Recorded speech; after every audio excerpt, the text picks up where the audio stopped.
5 turn-off qui font fuir les hommes pour du sérieux.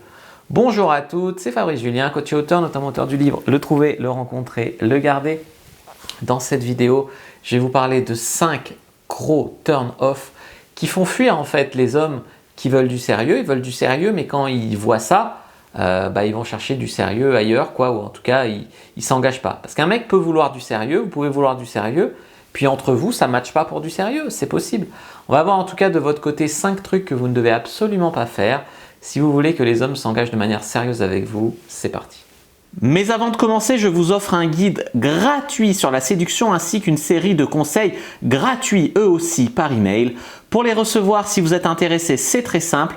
Cliquez sur le premier lien dans la description de la vidéo. Si vous êtes motivé, vous le trouverez. Abonnez-vous et activez la cloche parce que si vous ne le faites pas, YouTube ne vous préviendra pas à la sortie des prochaines vidéos et vous allez rater des pépites.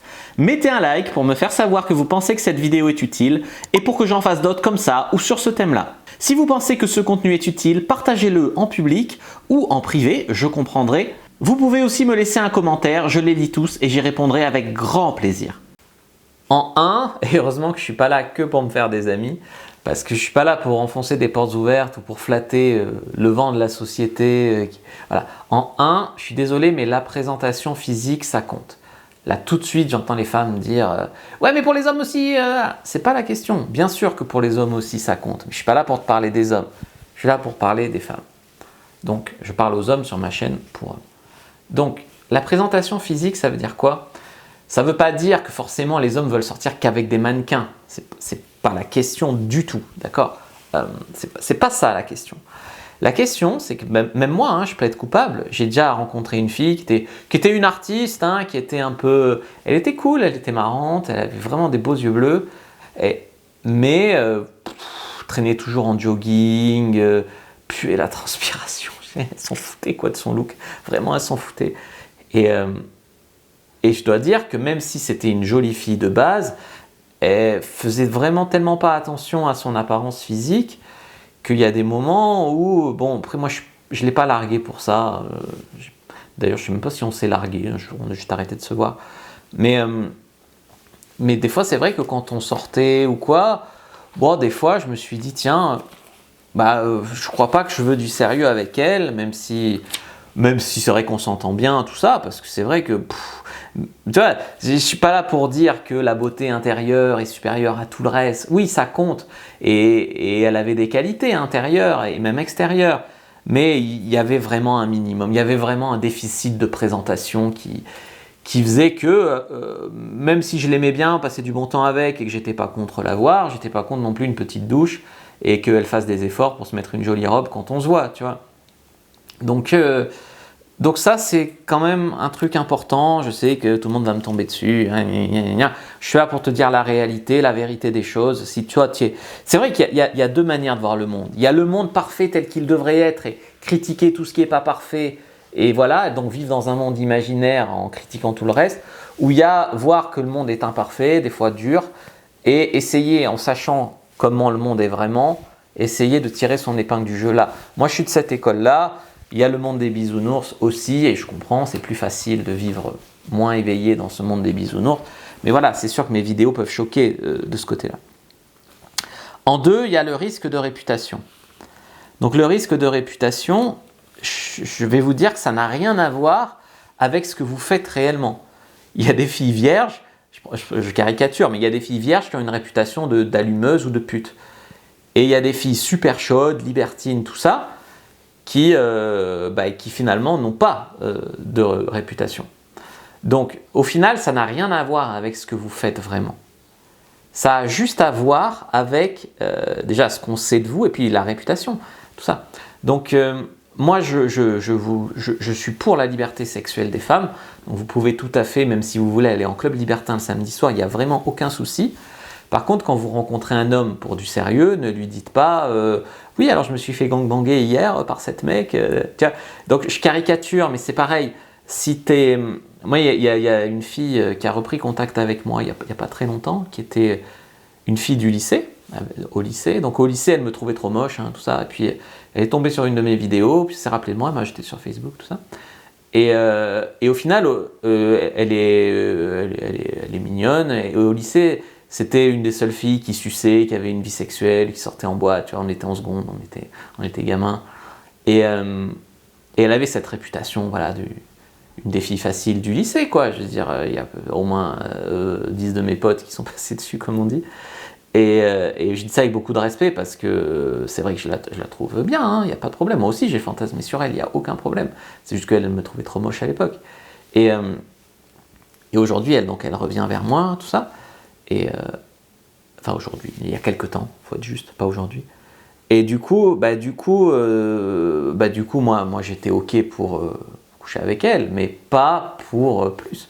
Et peut-être d'ailleurs qu'elle voulait pas plus d'ailleurs non plus, et c'est pas grave.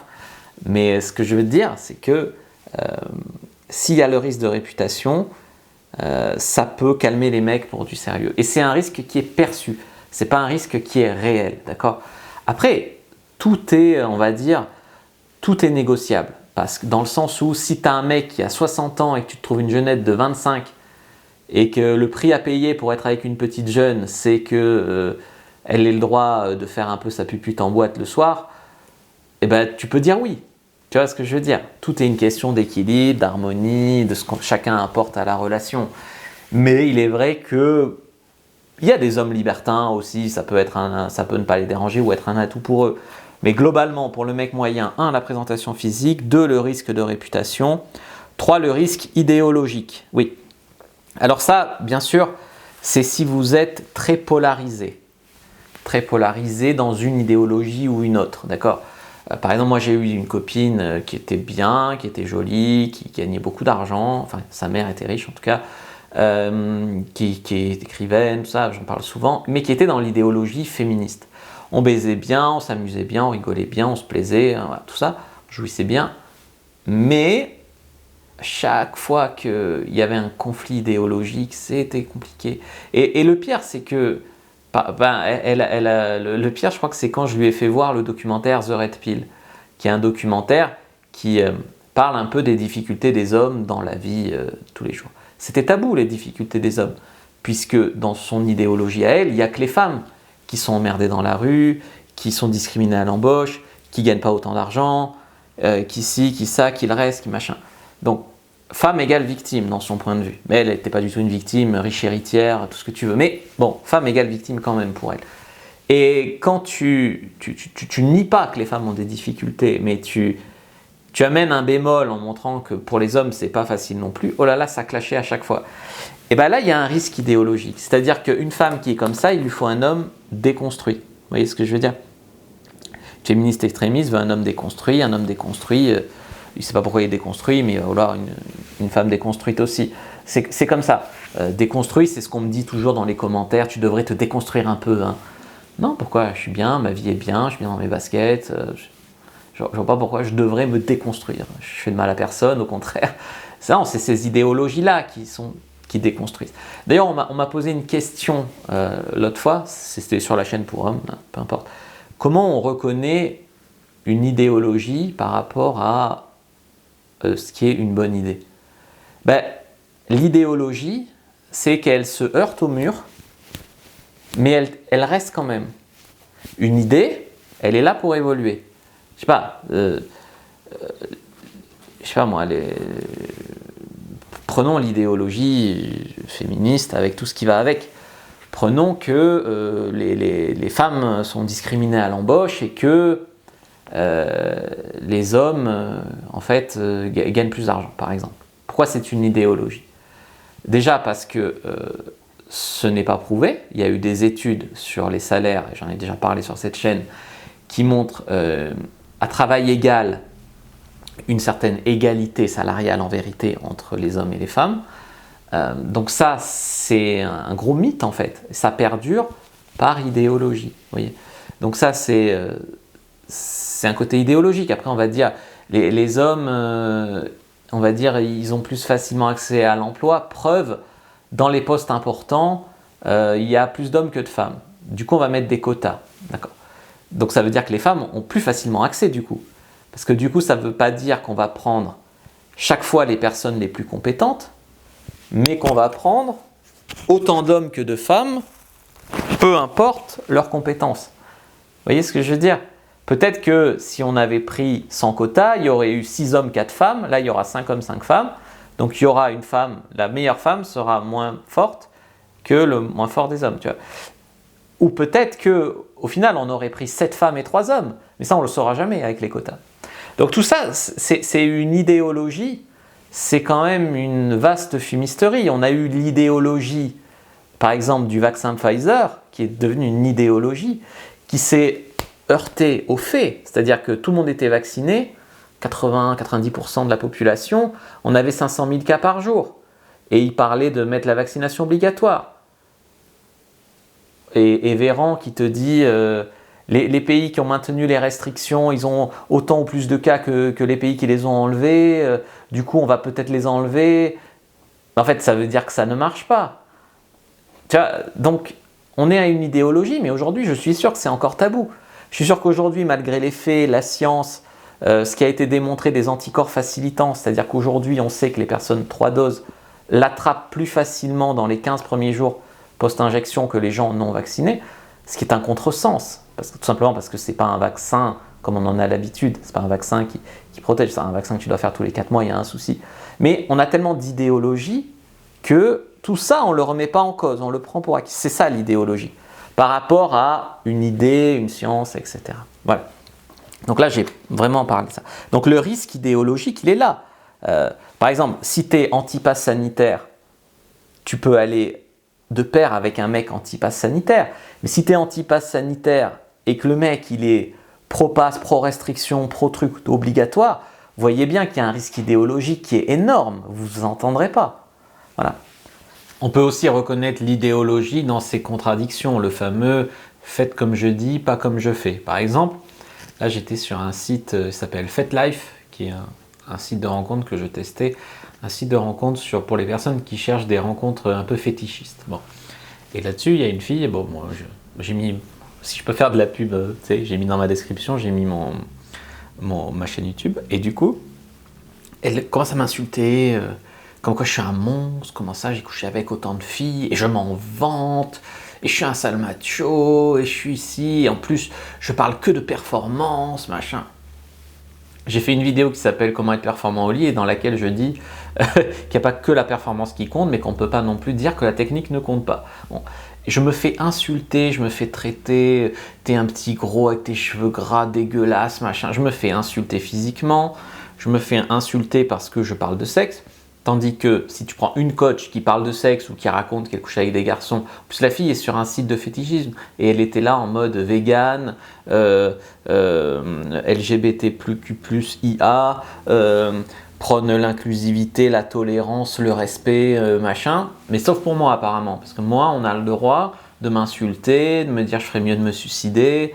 Tout ça, on a le droit, tu vois. Et si c'est, alors l'idéologie, c'est que si c'est une femme qui dit, par exemple, qu'elle fait des conquêtes ou qu'elle parle de sexe sur YouTube, c'est bien. Si c'est un homme blanc comme moi, c'est mal, tu vois. Et encore une fois, idéologie, le racisme, est-ce qu'on est blanc, on peut être victime de racisme? Si la réponse est non, c'est de l'idéologie. Moi, j'ai déjà été agressé dans la rue par 4 mecs, du coup pas blancs, et du coup, j'ai demandé pourquoi, et ils m'ont dit, il n'y a pas de raison pourquoi, t'es blanc, et ils ont filmé. Et voilà. 4 contre 1 un soir. Bon. Je veux dire, c'est des choses, c'est pas discutable, c'est des faits. Si tu reviens sur ces faits-là, c'est de l'idéologie. Ça ne veut pas dire qu'il faut faire de l'idéologie dans l'autre sens, en devenant soi-même raciste ou en devenant soi-même sexiste, ou voilà. Non. Mais ça veut dire que si tu veux penser logiquement, il ne faut pas être parasité par une idéologie ou une autre. 4. Et d'ailleurs, si tu renies tes convictions pour être avec ce mec, c'est toi qui n'as pas d'honneur, tu vois, aussi, ce que je veux dire. Voilà. 4. 4, donc, c'est le manque de confiance en soi, le manque de respect pour soi-même et le manque de respect pour lui. Voilà. J'ai fait une vidéo précédemment sur les femmes désespérées versus les femmes confiantes. C'est vrai que plus, tu peux avoir l'impression que plus tu peux faire des concessions sur ton respect de toi, sur ton estime de toi, faire des efforts, donner plus, permettre plus, être plus tolérante, plus ci, plus ça. Souvent, tu vas observer qu'au lieu de faire une relation plus saine sans conflit, ça va faire une relation où tu ronges ton frein et où le mec abuse de plus en plus. C'est l'humain ça, les gamins ils font pareil, tu leur donnes ça, ils te prennent ça, Si tu coaches les hommes, tu entends les mêmes histoires. Ils ont donné ça à une nana, elle leur a appris ça. C'est juste dans l'humain, ça. Donc c'est pour ça que ça ne marche pas. Et un homme, quand il va voir une femme qui manque vraiment de confiance en elle, il va se dire « Mais attends, elle a l'air bien, mais elle est tellement désespérée, mais quel est le vice caché ?» Tu vois. Donc ça peut le faire fuir. Et s'il voit que tu t'auto-manques de respect, il va se dire « Mais comment elle pourrait respecter dans une relation ?» Ou si tu lui manques de respect, que tu le rabaisses ou que tu le compares à ton ex, ou voilà, tout ça, il va se dire « Mais je ne vais pas d'une relation avec une meuf qui manque de respect. » Donc tout ça, ça peut niquer ta relation. Et en 5, je dirais le manque de projet, d'envie de construire, etc. Donc ça peut faire fuir un homme pour du sérieux. Ben, si toi, tu en es là, tu te dis « Je veux un couple ». Il te dit « Ok, on va se mettre en couple, on va faire quoi ?» Je sais pas. Je sais pas. Tu veux des enfants? Je sais pas. Tu veux habiter en ville ou à la campagne? Je sais pas. Voilà, c'est bien d'être en couple, mais encore faut-il avoir envie de construire, avoir un projet qui a un but. Je veux dire, si tu te mets en couple juste pour pas être seul le samedi soir, c'est pas forcément une bonne raison d'être en couple. Et après, ça t'amène à te poser des questions. Parce que si toi, tu veux vivre à la campagne et que lui veut vivre en ville, vous n'êtes pas compatibles. Et ça amène d'autres questions comme ça. Donc si un mec, il est en face d'une nana qui n'a pas de projet d'avenir, qui n'a pas d'envie, voilà, ça peut lui couper l'envie de construire. Je vais vous mettre des bonus qui font fuir les hommes, le rabaisser, le comparer, parler de votre ex, le tromper bien sûr, avoir des problèmes de gestion de vos émotions, les pleurs, la colère, etc. Être impoli en public, surjouer, jouer un rôle, soit la femme victime, soit au contraire la femme qui surjoue la vantardise, tout ça. Tout ça, c'est des choses qui peuvent faire fuir les hommes. Voilà. Si vous voulez avoir envie d'en parler un peu plus de manière personnelle avec moi, je vous invite à rejoindre le club VIP. Tous les liens sont dans la description de la vidéo. Sinon, vous pouvez lire mon livre ici. Il n'est pas hors champ, je crois pas. Je vous dis à bientôt. Que le Dieu du coup de la séduction soit avec vous, les amis.